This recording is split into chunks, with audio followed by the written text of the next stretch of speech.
welcome to another episode of the Tenerife Pod, sponsored by BGR Solutions. I am your host, Jenny T, here with the boys. We've got my co-host, Steve Ballard. Hello. Oh, wow, that was special. He's very special. I thought I'd do something different. Have you been planning that? Yeah, I thought I'd just make it interesting. Should we just brush over it like it never happened? Okay. Carry on. And we're here with Chris Elkington. Hi, Jen. How are you? Oh, I wanted you to do something there. Hello. Yes. How are we, boys? How's things been? How's life? All right. Yeah, pretty good. Pretty good. I had a really nice, relaxing weekend. Oh, it was lovely. Very good. A bit of me time. And a nice self-care. Yeah, and a bit of, I had a really nice dinner. I bought some sea bass from Lidl, and it was very nice. I'm loving the box sets. Oh, are you? Rivals, Yeah. Legends. The new Wrexham started over the weekend. When you say box set, have you got a box, or are you like? No. You mean Binge like watching. Binge watching. Yeah, binge watching. But we're old enough to refer to them as box sets because they used to be a DVD box set, didn't they? It was. You remember It the was old after days, your talk about being security guard and HMV running through. Do you remember we were talking about that on the pod? I used About to the have James Bond box set. That's right. I used to have the Friends Yeah, me VHS too. box set. Wow. The VHS box set used to take up like 4 shelves, didn't it? It was so Yeah. vast. Because I remember my brother's girlfriend at the time, she was obsessed and she had everything, including all the extra bits and all of the... And it was literally a bookshelf with no books. It was all Friends box sets. And my parents bought those covers that looked like books. I Do you remember had, like, those? videos. And then you used to get the little stickers. And if you didn't, well, after a while, you used to run out of certain letters, and you had to be creative on the names that you put on the things. Hey, Do you remember? that's right, I do. And then you'd always have one which would be "Mums, do not record over." And did you record over it? I don't know. I still to this day don't know what was on it. My mum's was always London's Burning. She'd always record I used to London's love that Burning. show, Yeah, if we touched that, we were dead. There you go. We were goners. Yeah. It was always, for us, it was always, you'd have a tape, so we'd have a tape, so we'd say to Mum, because he set the timer in the video or whatever it was.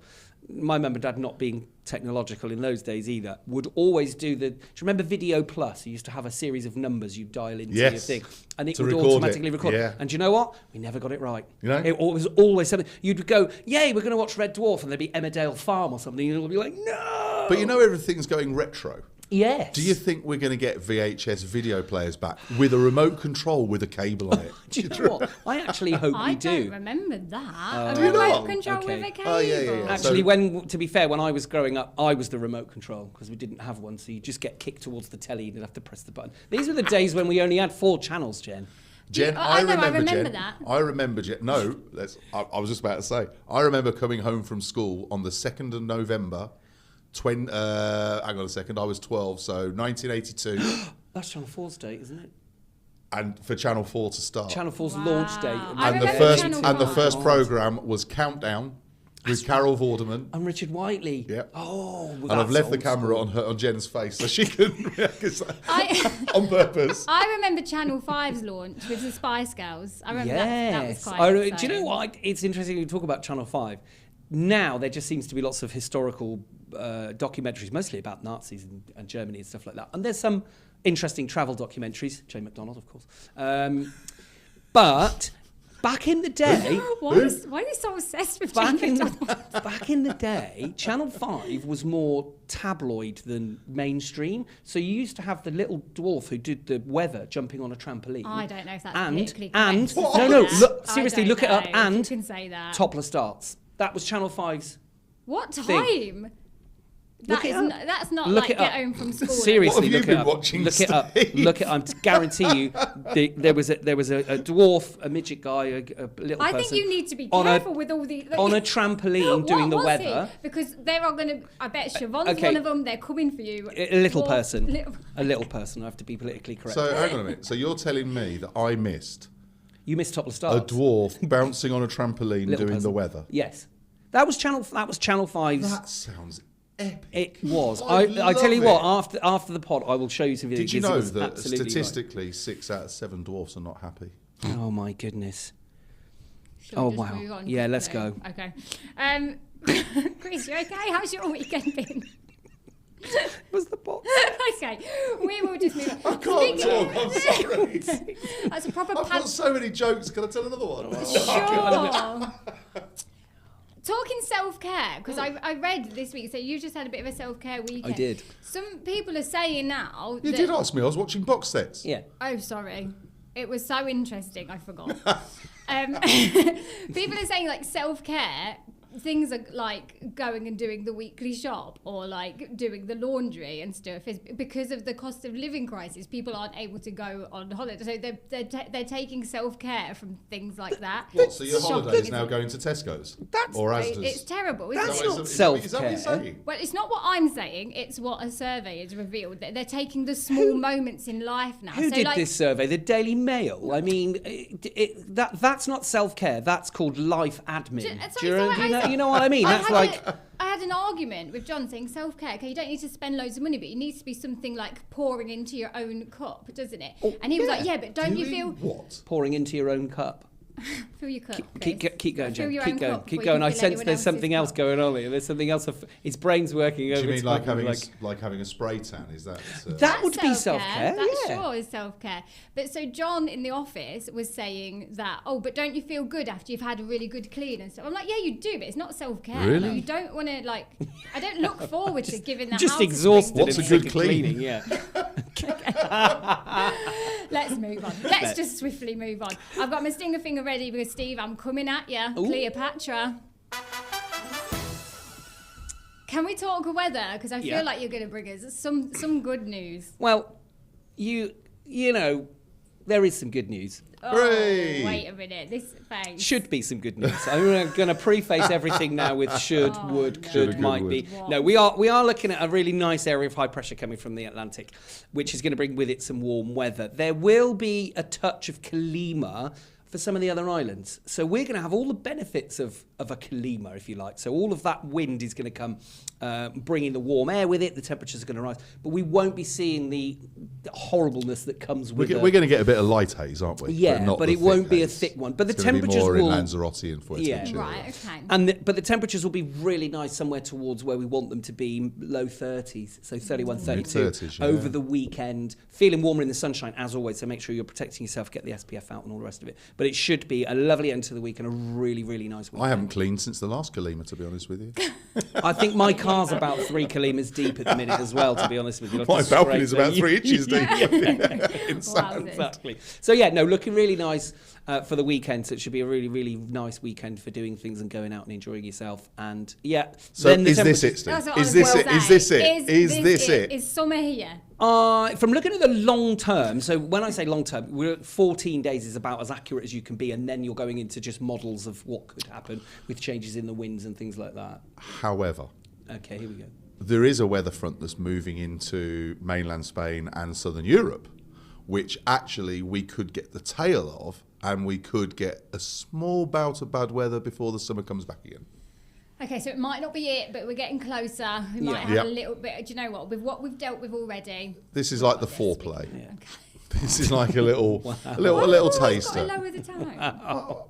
That's what you told me you wanted me to do. You said you said when I was here, nobody lowered the tone. It was all too nice. I'm here to lower the tone. Was Okay. it too nice? I think it was nice enough for us, Jen. Okay, well then. You know, all this you do you, boo. What's that about? That's important. Again, self-care. You do you, boo. I like- Okay, Mr. Elkington, let's bring the tone back up. If we Okay. can. Let's get out of the gutter Oh, for hang just on. a moment. Let's go and find out some news. What's the latest, Mr. Elkington? Well, there is obviously there's a couple of things dominating the news. One of them is the fact that Frontex have released a new stats saying that irregular immigration by boats coming across the Canary route, which is from West Africa to the Canary Islands, has dropped so far this year by 78%. Wow. Compared to last year. And don't forget, last year was a drop on the year before, so it's quite a bit down. In fact, only about 2,300 people have made it to the Canary Islands in the first 4 months of the year. Do we know why that's down so substantially? Yes, I mean the main reason is because there has been a lot of work, not just from the Canarian government, but the main Spanish government, on making agreements with the governments of those countries before people come, for them to have security forces and different things in place to prevent people coming on the boats Right. in the first place. A bit like what the UK is trying to get France to do. Yeah. So it means that there has been physically less boats leaving these places in the first place. To be honest, sea conditions have not been great. I mean, in the first 10, 12 days of May, we did see a bit of an upturn. I know there was one coming into Las Quietas, one coming into Los Cristianos, and various different things. But there is nothing like the volume that we saw a couple of years ago when there was nearly 50,000 people coming by boats in a year. I mean, I'm not saying that if a third of the year's 2,300, we're going to finish up on less than 10,000, but we have had a substantial drop. So, you know, that's positive because obviously the reception centres have been full. They've been at their limit. Yes, the processes involve where a third of the people that arrive end up being returned home, a third of the people end up going into Europe via Spain, and a third of the people get integrated into society here in the Canary Islands. And contrary to what people say or think, you know, we do need people. And, you know, we do live in a society that needs different cultures and different nationalities and, you know, people with different skills. And a lot of the people who are coming are very skilled, actually. Yeah. You know, it's that they're trying to escape something. But without getting too political and too involved, the numbers have dropped. So there's a positive. You know what you're going to get potentially in the comments now, especially if this is on, of course. On a reel. But also I get that anyway. there will also you do, of course. But there will also be questions about, well, why can't the UK do this? Why can't they stop the boats? Absolutely. So there's, you know, but it's good that the proactiveness of government, both here and where these people are coming from, are engaging and making it. And what they're doing is working. Yeah. Good. Okay, great. Any other news to discuss? Yeah, I suppose related to this is the fact that is the housing crisis. And when I say related, it's because it's not related. You know, the people coming over and not jumping on the housing list or being, you know, here is not like the UK. If you arrive in the UK on a boat, you are not being given a house.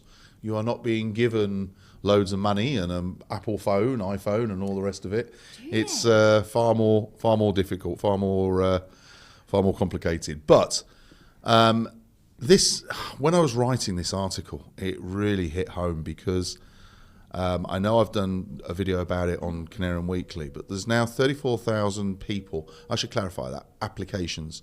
So people or families on the housing list.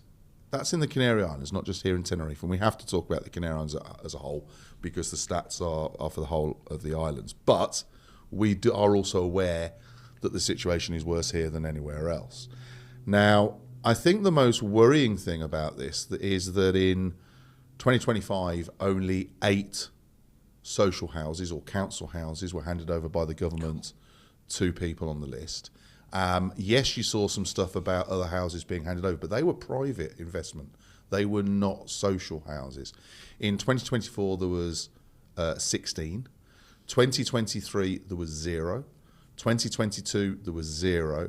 In fact, in the 4 years from 2017 to 2021, which the reason why they grouped those 4 years is the previous administration, was also 0. In 2010, 325 council houses or social houses were handed over to people, and people moved into them with obviously, you know, reduced and protected rent and all the rest of it. But back then, it's only 15 years ago, there was only 1,818 people on the social housing list. So it's grown by how many percent? 2,000%, like is it? Yeah. Or something stupid in 15 years. Now, okay, we know that we've had an economic crisis in that time. We also know that we had COVID. Yeah. But more importantly, in 2015, that is when the rental laws changed. And if you like, landlords felt they weren't protected anymore. That's also when the rules came in allowing people on residential complexes in, you know, saturated tourist areas such as the south of Tenerife and various different places where they're allowed to get VV licenses for apartments on residential complexes. So it's very easy to see where this change happened. That obviously doesn't account as to no social houses, but it does go towards showing why the list has grown so dramatically. Yeah. Because it went up from sort of 20,000 to 25 to 29 to 34 over 4 years. It was 5,000 a year. So that's 100 families a week Yeah. applying for social housing with nowhere to live. So it's a really serious problem right now. It's really scary, actually. And what is the solution? Where do they go from here? Well, there's a lot of solutions. We've spoken about one before, Steve, haven't we? Which is the scheme for encouraging landlords to put their properties back into the long-term rental by giving them market. the protections that they didn't have post 2015. Yeah. Because we talked about this, didn't we? And they tried it a few years ago, and one person Correct. out of all of Correct. the Canary Islands signed But it. they're always sceptical about things. Many years ago, I don't know if you remember, you used to see a lot of properties, a lot of houses that weren't plastered; they were just breeze block. Yeah. And the government set a moratorium saying, because basically, if you plastered your house, you had to pay rates on it. If it wasn't plastered, it wasn't classed as finished, you didn't have to pay rates. Yeah, I remember this. But the government said, we need to tidy the place up. So they said, right, okay, you plaster your house, we will write off all the back tax, and you only start paying for it from now. And guess what? All the Canarians went, don't believe them. And that's the same as the rental thing. Yeah. They unfortunately they have a lack of faith in them, Yeah. so they don't buy into it. And it's the same with the rental. I think it will work better this year because it's a bit more transparent, particularly with online platforms where they can track things and so on. Yeah. So it makes life a lot better. And they're stricter with the VV licenses and stuff now. Yep, so they're not being issued at all at the moment, really. So that obviously helps. But so that's one way where it can be improved. One of the other reasons is, I suppose, related to this. We did an article yesterday, I think you saw it, about the amount it costs to buy a property. Is it 47,000 euros you need? Well, yeah, that's to buy based on square metre costs at the moment on an 80 square metre property. Right, So, okay. for example, a 2-bedroom apartment Yeah. in a non-tourist area. And the problem is, of course, that over here banks will only finance 80%, and then you have between 7 and 8% closing costs. Now, first-time buyers in the UK need a 10% deposit, no stamp duty, so no transfer cost, £2,000, legal fees. So obviously you can a lot more affordable to get on the housing market. Over here, it's very, very expensive. Now, I don't know if you saw, but yesterday it was confirmed that banks are now going to allow first-time buyers, obviously it varies on the valuation as well, to borrow up to 95% on a mortgage for their as a first property. Yeah. And that's up to the age of 40. Okay. So you always think of first-time buyers being in their 20s. But obviously that's changed with the fact that people can't afford to get on the housing, on the property ladder. It's a good step forward, though, 95% mortgage. Yeah, they did it a few years ago before the crisis, as they call it in Spain, in 2008. And they were lending 100%, 110%. And obviously when it crashed, the banks lost a fortune. People ended up giving the keys back, moving out, and there was but they went a bit too far then. Yeah. And the same happened in the UK. Let's be honest, when the bubble burst. But they are trying to find ways through long-term lets, through social housing, and through encouraging people to be able, or to make first-time buys more affordable to try and combat it. I do think I'm really pleased to hear it, because I have friends who are, families, like 2 parents working full-time, earning, I'm not going to say they're rich, but they're earning enough, and they have been trying for years to get onto the property. Well, that's always the argument. The argument is always they can afford, the mortgage is lower than rent. Yeah. So the monthly cost is not an issue. But who is able to save 47 grand to buy a small apartment? Unless you come into some money some way, whether that's inheritance or a windfall of some description. For me to save that amount of money, I mean, looking at now in a decade to get that. Yeah. Well, if you can even do it in a lifetime, I think. That's why I remember saying on one of these pods that I am now in the position where I will be a renter for the rest of my days, because that's just the way it is. I cannot, unless I do, I still play the Euro Millions lottery every week, and I might get that, but it's unlikely. So I have to just sort of suck it up and get on with it. Interestingly, in America, they live in a rental society. Yeah. Where people don't own their houses anyway. You know, there are more renters than there are buyers. But it So also seems a lot easier to rent. Like here, I just think Yeah. if you've managed It to is get now. a rental property that is affordable, there's always that hanging over your head, isn't it? So I do hope that people are able to. it will change. The bubble will burst. Yeah. Yeah. But it won't come back to the levels it was before. But there will be some happy medium where it settles, because it can't afford to carry on the way it is. Will you, if you can make the most of a 95% mortgage, Steve? Would you reconsider? Would you? Well, no, because it's over 40. I'm too old for Oh, that. yeah. But if forget 'cause you look listen, so if young. it, thanks. But if a bank did decide to do 95, then I absolutely would.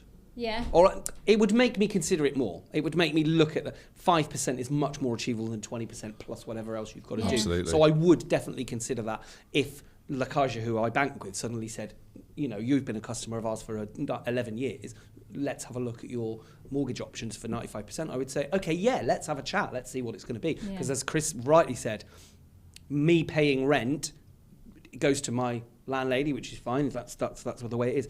But then to own a property and pay probably not half, but it would be a real, you know, a lower rate of, you know, of a monthly payment to make, and that would make life much easier because You've got security as well. Yeah, and there's none of that anxiety of come the start of the year or come towards the end of that period of my contract is, am I going to get that rent increase? Am I going to get, you know, are you going to get a new contract? Exactly. There's always that anxiety when you get to the end of a contract. So I would definitely go for it if there was an option. Interesting. Well, thanks, guys. Thanks for giving us an update. You're welcome. Now, something we started talking about not so long ago was because it's that time of year where things are starting to happen. Let's talk Tenerife Entertainment Awards. So what we decided to do here on the Tenerife Pod is bring in a category once a week to discuss on the pod. Look at some past winners. Look at what's involved. Get in my the notes out. Mr. Cheese himself. Let's Mr. talk. T. Take it from me, Mr. T. I pity the fool. Do you want to reveal? I'm getting on no plane. Sorry.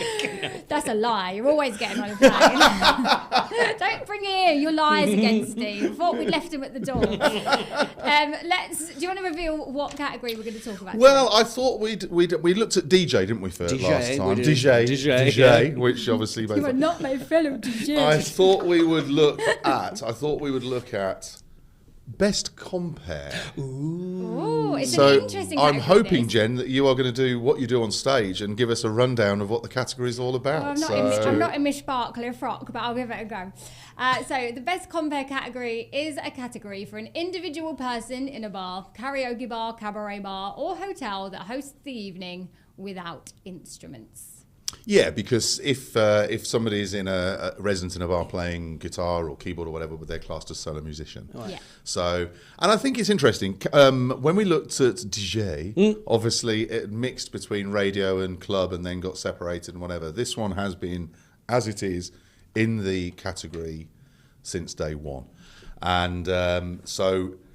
Would you like me to give you a rundown of winners and things we've had over the years? Yeah, go for it. All right? Because some of the names you won't know, so I'll have to explain them to you, but some of the names you will. I have a question. Is this always had 6 nominees? I think the first couple of years it had 4, but then we had to grow it and to explain to people listening or watching. We've had 6. We've actually had up to 8 nominees in the compare category, and it's because there are far more compares than there are anything else, because nearly every bar or most bars you go to have someone who's hosting the night.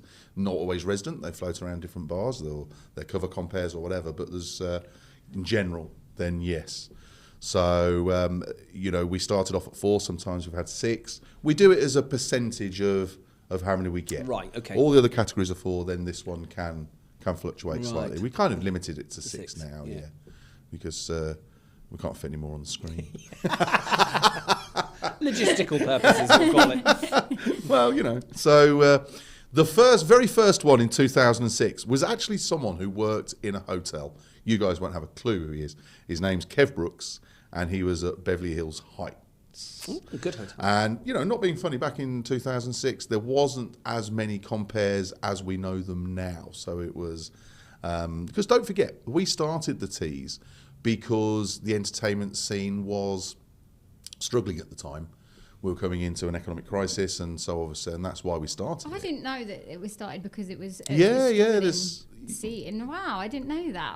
I never imagined the entertainment scene in Tenerife like struggling. That's crazy. It was. They were. The bar. Yeah, it was struggling a bit, and everyone needed a bit of a boost, and we thought it was a good way to give people a bit of recognition, and and to bring some positivity into the circuit, because it was the recession that was obviously hitting in 2006, 7, 8, whatever, and that's why it started, and so that's okay. There you go. See, it started for the right reasons. Yeah. So 2006 was Kev Brooks, Beverly Hills High. 2007 was somebody that we all know is Dominic James, and he was pearly grey, wasn't he? He was pearly Yeah. grey. Yeah, he was, and that was before he went on the circuit. He used to work in the hotel, and Dom won in 2007. I think Dom is one of those people who just has it, doesn't he? He never ages. So he looks like Ryan Reynolds. He's like Ryan Reynolds, isn't Makes he? you sick. Like, why? I just, every time. Is he too good looking? Every time I see him, I'm like, God. If you're watching, Dom, just age. Just as Get a some compare, wrinkles, man. I think you could put him in any scenario, whether it be a booze cruise or a gold hotel or like a He's very no versatile, doubt he's very adaptable. versatile. Yeah, 100%. Like Yeah. just you plonk him in the middle of a saga cruise, he'll schmooze all And the we- oldies. and we Put used- him on an 1830s, he'll do it. Yeah. He was obviously leading man in Sound of Musicals Yeah. as well, That's which right. was way after this, by the way. But we had him at the Sound of Musicals as leading man, and I remember we all did that aging app. Right. He didn't look any different. Yeah, I was going to say, his broke the internet. So there you go. In 2008, which was the second one at Exit Palace, that was won by Mike Carlton Hey. from St Eugene's. That was the first year that Mike Carlton won, followed by a second win in 2010 for Mike Carlton from St Eugene's. Followed it in 2011 by Mike Carlton Wow. from St Eugene's. So he won those 3 years in a row. Again, another very naturally talented. Yeah, He's got it in him, and he's just. The first time I met Mike, actually, I was interviewing him after his win last year, and he just, well, actually, I didn't interview him. I'd let Ash interview him because it was Compere to Compere. I wanted to make sure that was. Winner But to winner. when I met him, he's just a naturally nice guy who you just warm to immediately. Mike He's got is a really nice possibly personality. the most naturally fun person. That's how I describe him. I first met him when he was in Squinting Cat, which, when you did the interview with him, he explained was just down the road from the Snooty Fox, and he was in there, and he's just fun. Yeah. And still is now. Yeah, I And remember. At 60, he's you know. always got that, and he's got a really great smile. It's sort of like the Infectious. smile when you think in real life it goes ding, It's like it's just one of those really, and you smile with him. He's super nice 90s guy. tooth gem. Ding. I remember him being in the studio and put in the, because obviously we go live on Oasis FM for a lot of the Tees interviews now. And as soon as I was like, right, we're going live, he just switched on. It was like, you What, could into character? see. Yeah, Yeah. he just went and he was like, oh, over there. Like, But don't you think it's interesting that Mike is probably the older end of the Compare scale now, but when you look at what he does on social media at Skybar, he's doing it more than a lot of the younger people because he's in the audience, showing the acts on stage, showing the audience reaction. And I just think either it just goes to show either you've got it or you haven't. He's just naturally got that. and maybe you need that as well to keep your finger on the pulse and keep up Yeah, with the time. absolutely. And he's doing it, clearly. After Mike Carlton, we had another Mike, but it was Mikey Lee. Now, I don't know if you know Mikey. Mikey came to work here at the radio as well, and he was at Mikey's bar, which turned into Dylan's bar. Oh, Okay. So when he won in 2012 and 2013 and then left the island, Mikey's bar got sold, Dylan's people took it over, and it became Dylan's bar. So he was there in Los Cristianos. And I have to say, outside of Mike Carlton, he's probably my favourite compare ever on this island. Really? Oh, Wow. some of the stuff he used to do was hilarious. He used to have one of these full head masks of being an old man, and he put on a suit, and he put on shoes, and he'd walk like it, yeah. But he had a mobility scooter, so he used to go out the back of the bar and then he'd come in the bar while the act was on. But if you hadn't been there before, you didn't realise it was him. And obviously you'd be on the mobility scooter, like back and forth, trying to turn around, and then all of a sudden he'd jump off it and start doing John Travolta in the middle, and it was epic. He was fantastic. So yeah, Mikey Lee won for 2 years. In 2014, Ray Wilde. That was the first year you were here. That was my first tease. And do you remember, wasn't he dressed up as Boy George? Again, I don't remember because I'm sure he was, because it was the 80s one, and I'm sure he dressed up as. It was the 8th tease, because the 9th tease was. I feel like I've got an image in my head, but I don't know if it's because I just see a lot of the pictures on the. Yeah, well, you'll see it on the winners on the. If you want to go to teawards.com, it's got all the. I'm on there now. No, I'm talking to the public, Jen. Oh, I've done it, Chris. You told me to. Not you. But no, I'm sure he was dressed up as Boy George because it was the 8th tease. We did it the 80s.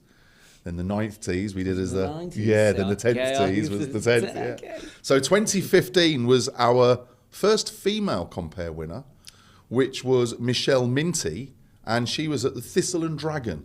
And I can't for the life of me remember where that bar was. Oh, I don't know. Lost Christiana somewhere, but anyway, so well done to Michelle Minty.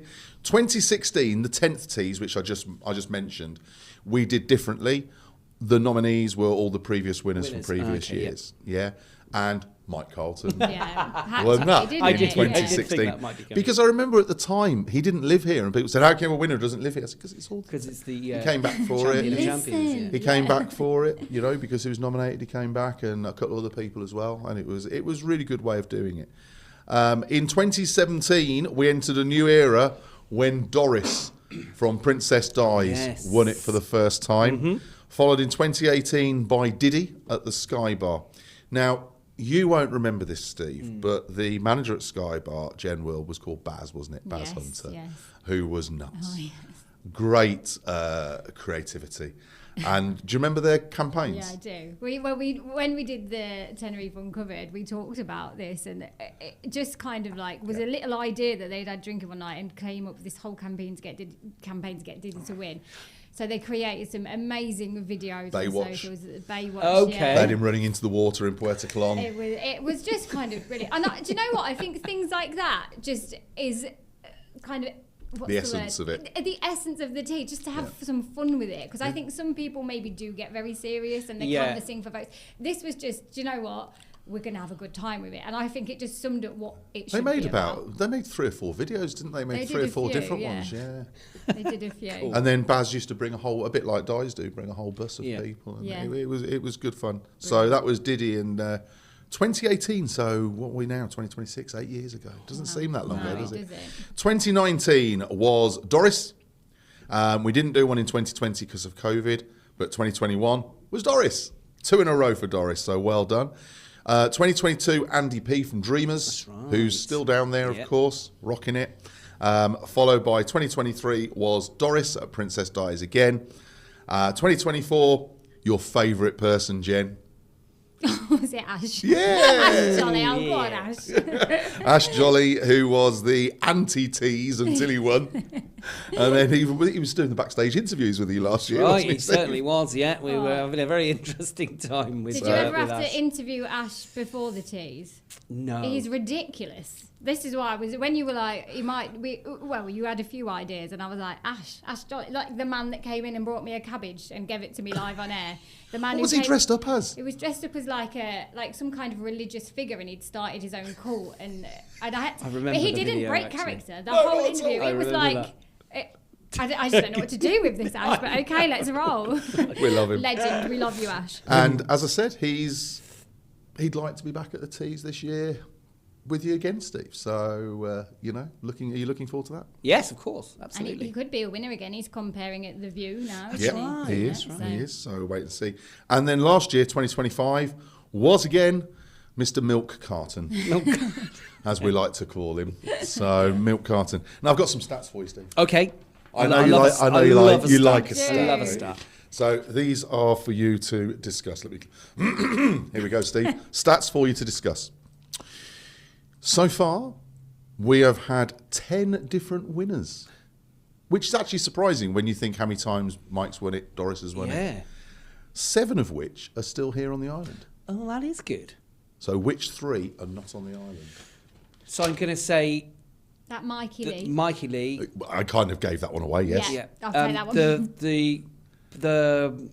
The female.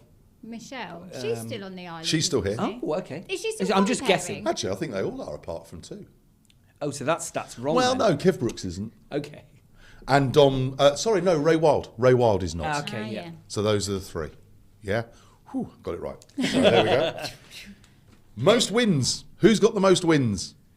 Mike. Mike Carlton with 5. And Doris has got 4. And Doris has got 4. So they're head to head. Could be interesting this year if they both get nominated. What about most wins as a bar? St Eugene's. St Eugene's has got 4. Princess Dies. Has got Yeah, 4. 3. 4. Oh, You just they're said 4 each, Because of it's course. Doris. they're 4 Yeah. each. Now then, if Princess Dies wins, because St Eugene's doesn't exist anymore. That's true. It's called Score now. Yes. Doesn't have entertainment. Yeah. So Princess Dies could be the outright winner as far as Compere, dinner, for yeah, venue. yeah. And Sky Bar's twice, because Mike won it for Sky Bar last year and then Diddy in 2018. Oh, that's right, yeah. A Michael has won 7 times. It's the most popular name for a winner. Plus there's a Michelle. Which kind of counts. No, it doesn't. We're gonna. Michelle's going to have her own category. I'm not going to say she's like a. And I got you, Michelle. for the first time, we've had 4 different winners in the last 4 years. Oh.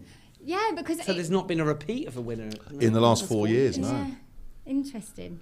Very interesting. Which I guess is kind of like you don't want the same names all the time, do you? It's nice to mix it up a bit. So Yeah, and I think that's interesting with the nominees as well. Very often the nominees are different. They're not the same ones. Yeah, that's true. That's very. You may true. get 2 or 3, despite but the fact that there's 6 or sometimes even 8. Yeah. Yeah.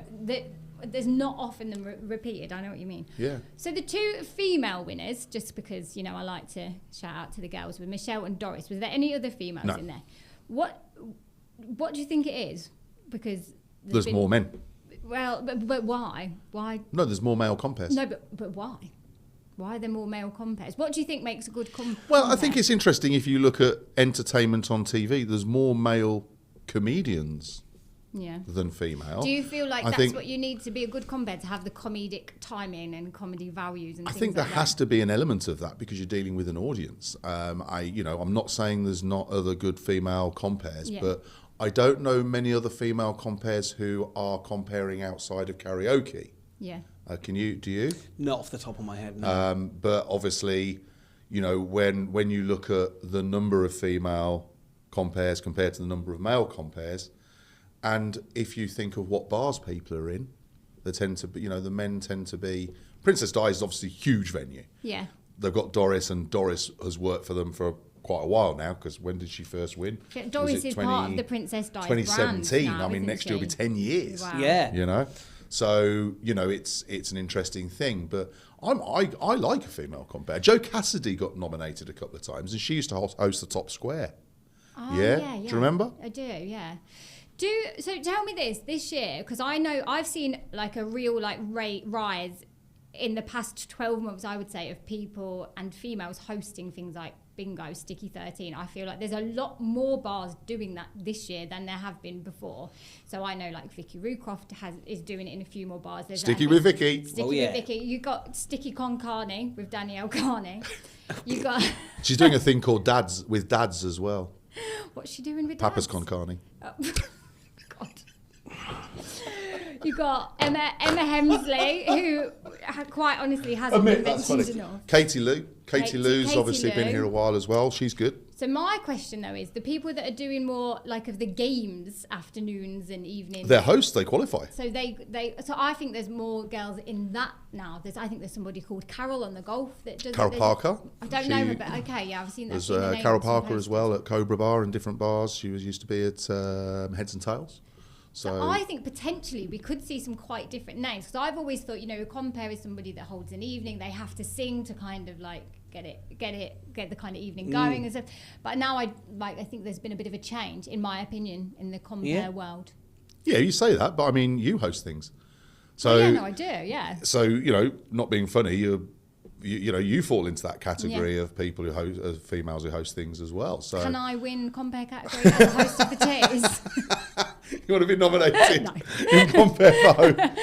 We might get criticised for that. I think there might be one or two views about I'd that. also stress with red because face emojis. I wouldn't be able to prep myself. So like, And also, it would be like, too much stress. it's what do you do? Do you walk off stage, walk back on, hand it to you? I don't know how that works logistically. How you would award your? Fortunately, we don't have to worry about that. I'm going to take myself out of the running. I'm going to do a big old Facebook status. I'm going to take myself out of the running. Guys, don't. Just don't do it. Okay, on that note, because I'm getting a bit catty, let's move on. I want to talk about some events. So we like to let people know what's going down in the world of Tenerife, some events-wise. There's a few bits and bobs going on. The first one I will mention is the Hole in the Wall Charity Golf Day happening in just a few days on the 21st of May. It's a Thursday. This is the Hole in the Wall Greg James Memorial Charity Golf Day at Amarillo Golf. Chris and Steve, you guys are going to be live from the course with Chris Kamara. Cammie's going to be there from 9 a.m. That's right. Tell us a bit about As it. usual, Greg James Memorial Golf Day, always a great day on the golf course. I'm so pleased. It's one of your favourites of the year, isn't it? It is. It's a highlight because it's a chance for me to get out in the fresh air. I don't normally. No spray tan needed for this one. No, and in the sunshine. What's really nice about doing it this time of year as well is early on in the morning, it's usually quite hazy and a little bit cloudy, so it doesn't get too hot. It's like the perfect time of year temperature-wise. But as I mentioned with the weather... So you've gone back to the weather? Like, but as I mentioned with the weather, it is going to be a little bit grip, warmer. So, but I'll take the baseball cap so I don't get a sunburnt head, but I don't usually burn. I usually just go brown. Anyway, that's what the listeners wanted to know. Is he taking a hat or is he not taking a hat? What's it like talking to Cammie for all that time? It is... do you know what? It's an absolute joy because he used to play for my home team. So I used to live in a place called Swindon. Cammie played for Swindon Town FC and it was an absolute legend at the football club. So it's great to have a chat with him and reminisce about the town, about the football club and about, the good old days. He's got loads of stories, like so many great anecdotes of people he's met, and he's got a wicked sense of humour, absolutely a wicked sense of humour. So it's always good. And because we stand on, I think it's the fourth, is it? It might be the fourth. 4T, yeah. Used to be the first. It's won by the clubhouse, yeah. Because that's an offer for people on the day who were doing that, going around, is that Fergal, who is an exceptionally good golfer, and he's got we spoke with Fergal about this. So he's got a wicked swing. So you have to pay for Fergal to take a shot for you, and Cammie is just legendary about getting money out. The tightest people could come up there and say, no, we're not doing it. Within 30 seconds of Cammie turning on the charm, they are in their wallet handing over fistfuls of cash. He had a bag full of a carry bag full of cash last year. It was so good. I've got to tell you something, Jen. As you know, my girls live up in the northeast. Yeah. And Middlesbrough got through to the playoffs. And Cammie obviously was at Middlesbrough for a long time. Obviously. Massive hero of Middlesbrough Football Club. And their first game against Southampton was at home. And Lewis and his mates went to it. And they saw Cammie going in and got to speak to him. And one of them turned around and went, yeah, do you know Chris Elkington in Tenerife? And Cammie went, yeah, of course I do. Chris, I know him really well. Why do you know him? And they were like, oh, we never believed him. You do have a lot of names to drop, though. You've lived quite the life. Yeah, no, but they're genuine. I'm not just... No, I know. That's what I mean. But I reckon people would go, really? But it was just funny because Lewis messaged me and went, oh, it was so funny, Chris. Because he knew, because obviously... All right, we believe you. Yeah, but it was just really funny. There was like, I went, yeah, of course I do. Yeah, how is he? Have you spoken to him? I'm seeing him next week playing golf. Chris Kamara was a legend to me, because we used to chat about a lot of different things. This was classic. He's a celebrity in his own right? So I'm doing an Oasis FM interview with Chris Kamara, and he ends up talking about, later on he's going to be on Britain's Got More Talent, when Stephen Mulhern the after show, yeah. And I am proper fangirling then. Mulhern is like Jen's. I know, my idol. I love him. So I was talking to Chris Kamara, meant to be interviewing him about whatever, and I'm like, hang on, wait, are you going to see Stephen Mulhern tonight? And he was like, yeah. And I was like, right, can you get me an autograph? Like, I really need something. Like, and he was like, Jenny, it's like 2019 or whatever. I'll get you a video because it get it with the times. And he got me a video of Stephen Mulhern saying, "Hi, Jenny, you're the best radio." Have you still got it? Yeah, and every year that it pops up, I will reshare it. Like, no matter. Did you what. just sort of melt into a puddle of Mulhern I fandom? I don't know how to him. make that sound. Yeah. It's I'm not saying a word because I lowered the tone. Still one of the best days of my life. Okay, there's some other events going on as well. Incidentally, sorry, just to Go on. finish on the golf, if people want to come down and watch, you're more than welcome. Oh, of course, yes. And more obviously the merrier. presentations afterwards, then in the evening at the Hole in the Wall as well. So And there's It's a whole the day, things isn't it? going on with the charity as well. So there's raffles and there's Yeah, there's and prizes and stuff. different It's spot a- prizes yeah, and great, whatnot. And we'll be great day. coming back to you guys on Oasis FM. Cammy So if will you're be not able to on. go down, Cam you will can be on air with you, won't he? Well, I don't know. He normally gets to chat to Steve and I just get to listen in like, Cammy, I'm here, I'm in the studio, I miss you. And we're having a laugh on the fourth Yeah. studio. There's a dinosaur live Yes, event. Have you seen about Well, I it? saw the lorries. Right, it's been here before.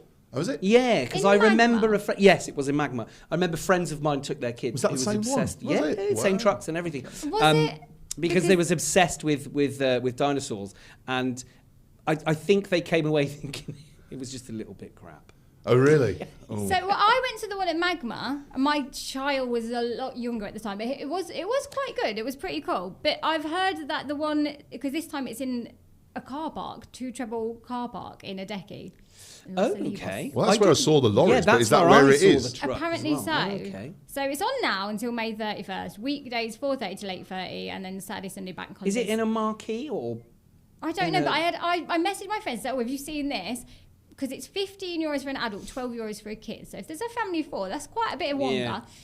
And my friend said it looks quite small. I don't know if I'm going to pay okay. to. So I don't know, but it's on if you. I'm like heading that way dinosaurs. tinaght anyway to do a bit of shopping, so I'll have a little ganders and see Yeah, what's see what's if what. you think it's worth it. Blevins Franks. Has anyone in the financial? Yeah, it's their seminar tomorrow, isn't it? Yes. Yeah, so they've got their financial seminar about On the investments 20th of May. abroad, and it's in the Ferrari Centre, which is where their offices are in Yes. Costa Decky. Yeah. So I think there's still, I mean, this pod comes out tonight, which is what day are we? Tuesday. Tuesday, yeah. So tomorrow, Wednesday, I think it's 11 o'clock, 12 o'clock or something. But anyway, it's tomorrow morning if you want to go on socials and check it out if it's a late booking. Yeah, it's all about your plans and if your family are going to benefit Yeah. from your estate and stuff Exactly. like that. Okay, shall we go on to our... Can I? I've got one. Oh, go I do on. have one. It isn't until the 19th of June, but it's something that's In interesting. that case, no. It can have to wait. Well, I just want to. I just want to bring it up because it's one of those events that 6th of June is Tributo Fest, by the way. That's correct. It so is. maybe that one should be mentioned. Well, I just wanted to know if anybody had heard, because I've only heard about this today. But you have got Tiny Temper coming over, and Ardy coming over. Who's on? Is another rapper. But there's some big acts coming over for this CR2 Tenerife, and they're doing Xanadu on the Fridays, the opening, Tiny Temper's opening. It's the same lot who did 90s, baby. Yeah, and then you've got there's a hard rock pool party, of course. There's lots of DJs doing there, and then the Tenerife Saturday at Magma. So another one of those 3 centre tickets Yeah, start like from about NRG, 49. EastEnders, Yeah, all the rest of it, yeah. But the first I've heard of it was today. I just thought with someone like Tiny Temper, there might be a little bit more. Well, it's only a month away, isn't it? Yeah, there might be a little bit more, but there isn't. But anyway, Tiny Temper is a big-ish deal, and I love Tiny Temper, but he's not done much in the Doesn't music he do world. property these Yeah, days, he does a doesn't he? TV property. TV, I think yeah. he's getting back into music, but yeah, he went off the radar and presented a property program Yeah. on And Channel he was 5. presenting, I he was think, wasn't presenting an award at the BAFTAs. okay. Must be short of a few presenters on there. Then. He said, drive past the bus I used to run for. Right. I've got a little bit of gangster in me, guys. Just a little bit. Sometimes it comes out. Don't know about that, Jen. Moving on. Let's move it on. Let's bring you a yes or no. Clap, clap, clap. So we were discussing... She's Craig Daviding it again, isn't she? Yeah. No, I'm over it This is now. what Give us a happens. rewind. This is what happens when Jen's allowed to go out at a weekend. That's what it is. I know. Still up. It's Still like up. it Yeah. doesn't happen As soon a as lot. that bandana goes on, Yeah, that's turns what it into is. KSI. Bandana, bitch. So, Right, we were discussing in the office earlier things about going paperless and like using phones to pay for things, and I said I'm the kind of person that even though I have my boarding pass on my phone, I will print out a copy because I'm panicking. Like we all know I'm a prepper, I'm a stress head. I'm like, well, what if my phone? Do you know what made me think of this? I got, well, I mentioned Tributo Fest on the 6th of June, which has got Rod Stewart and the 4 band members coming over. And no disrespect, most of them obviously are in their 60s, as you'd expect. Proper good old music. Yeah, we love them because there's no in-ears or anything. It's There's proper no rock and roll. pretentious, is there? And he contacted me and went, Chris, can you give me the flight details so I can print off the boarding passes? See what I mean, Steve? Yeah. And I went, no, you can't do that anymore. Yeah, because you're flying Ryanair. Dr. Steve, fun with flights. Here So, we go. yeah, so Ryanair introduced a bit of time ago now, where you now do not need to print boarding passes. No, boarding not passes. need to. Oh, you cannot. Not allowed, yeah, you you cannot print a boarding pass. They won't accept them. Which is really weird because for many years Ryanair used to joyfully, gleefully, if you will, take money off you, 40 euros, if you wanted to print your boarding pass at the airport. So you'd have to hand over a stack of cash to Michael O'Leary to get your boarding pass printed. And then they just said, no, you can't do it anymore. So it's got to be on your phone in the form of a QR code, which is pretty much where a lot of other airlines are starting to move towards it. But it's not going very quickly. But it seems to me... Considering how much, So it seems to me that families and old people have stress over this. Because you said, Jen, that this is you. It is me. I think the last time I flew, I didn't print off a boarding pass because I am very environmentally friendly. But there was a panic inside of me. Like, what if I go to the toilet, my kid somehow drops my phone down the toilet, or like as well because I'm normally the only adult flying. I'm the responsible one. And what do you do if that happens? Like, what? I mean, is there a plan of action? Yeah, of course because it there must is. happen a lot. Because my parents are concerned that I mean, they're in their 80s, and a lot of people who come here are like, well, what if my battery goes? What if I lose my phone? What if it gets stolen? What if I can't open it?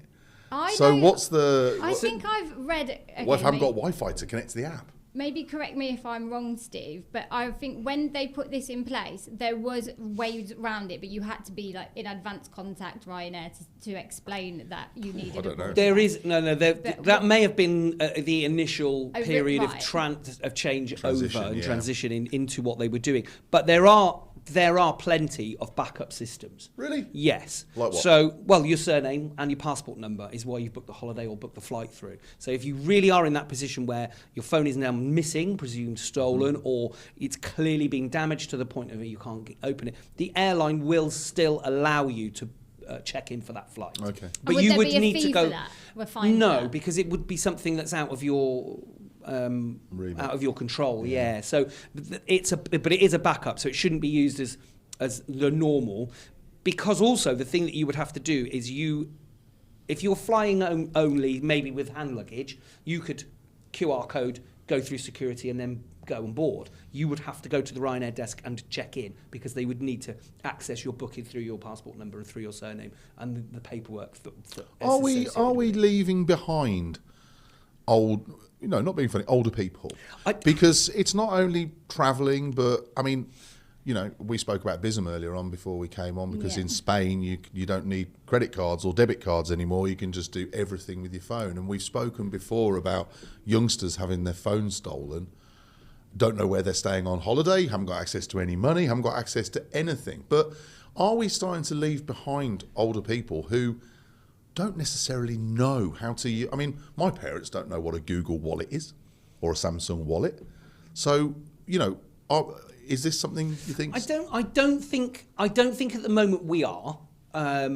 Certainly with payment options, because we're still using cash and we're still using... Yeah, because there are any options. But that's going to stay for a while. I don't think we're on the cusp of... Although they are saying they're going to stop credit and debit cards for everything, apart from businesses... personally, for everything to be on your phone? Potentially, yes, but I don't... No, not potentially, it's what they're saying. But I don't see that coming in the next 5 years. I would say it's probably going to be... Oh, no, agreed. But So I think what we're looking at generationally is that's going to be the way forward anyway. So you're talking about by the time that we're the old people? Exactly, okay. And we'll already be used to it because we're using it now. But then what's next? What's going to come in that you can't... I'll tell you what, let me give you an example. We knew that one day we would have to transition from paper to digital for the Canarian Weekly. I mean, don't get me wrong, there's still an element, a very, very small element of people who say, I miss the paper. And, you know, I understand that. Sitting on the toilet, reading a paper is always nice. Especially if you run out of toilet paper.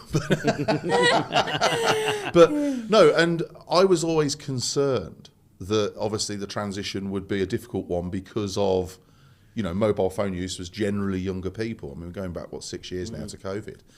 And obviously when COVID happened, we had to transition it. You couldn't print papers for a long time.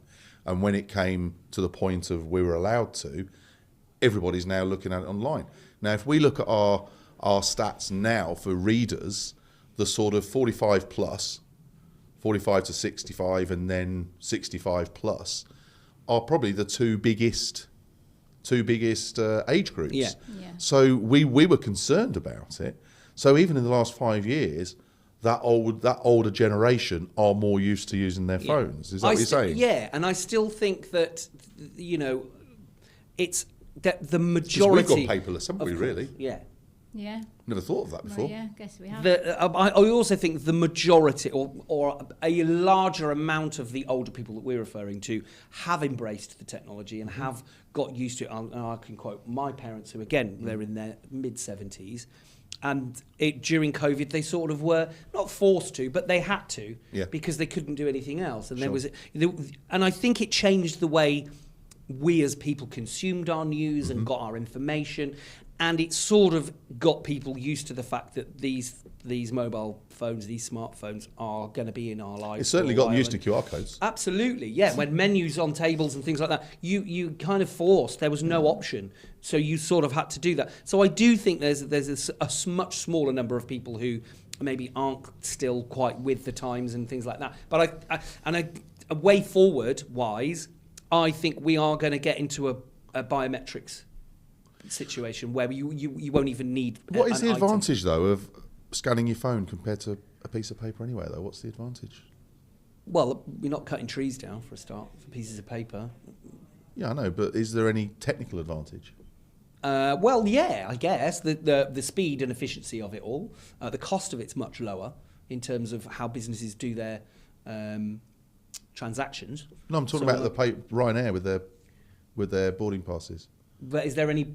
I wouldn't say it's quicker for people to open the mobile phone and scan it. Yeah, it's easier to download your boarding pass, isn't it, than to find it, download it, print it off. No, I meant when you're at the boarding gate. Oh, well.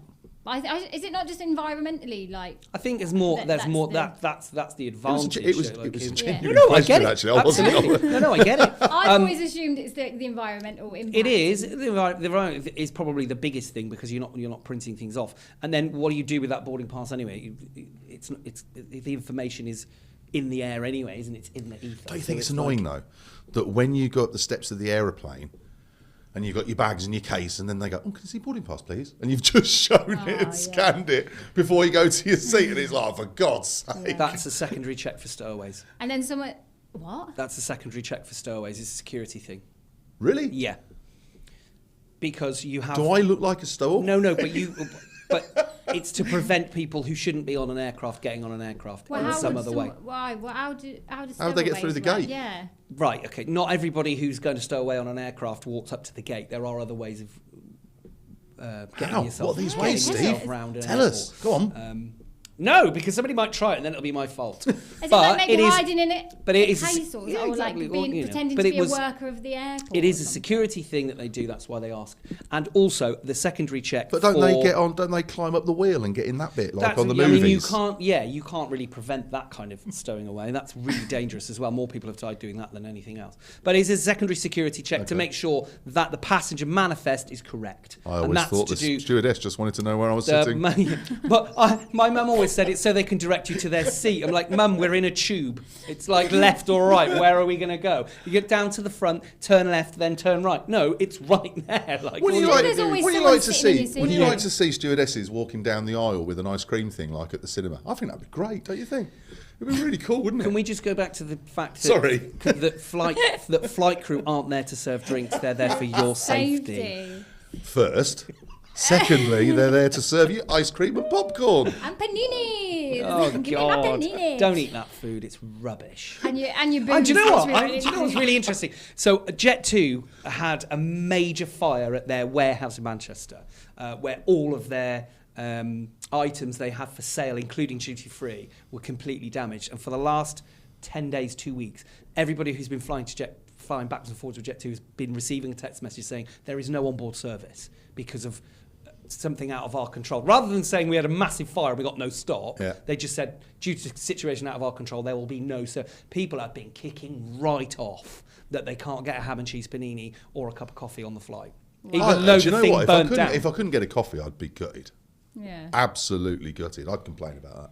But it's It's like... not like you can take a flask through, is it? Yeah, actually, that's really interesting because you can't take hot drinks and hot food on board from outside the aircraft. There you go. See? My God. So maybe they should come down the aisle Mate, with you'll have to wait. ice creams. You'd have to wait for your Greggs to go cold before you can take it off. Yeah, Greg's at Tenerife. We've not mentioned that, Oh my Jen. gosh, mean. You wrote it. I Tell wrote us. it, and I think I've angered a lot of people. Not me personally, but Greg obviously has. it's in the south of Tenerife, and people were like, "Yes," and then they realise it's at departures. airside, so yeah.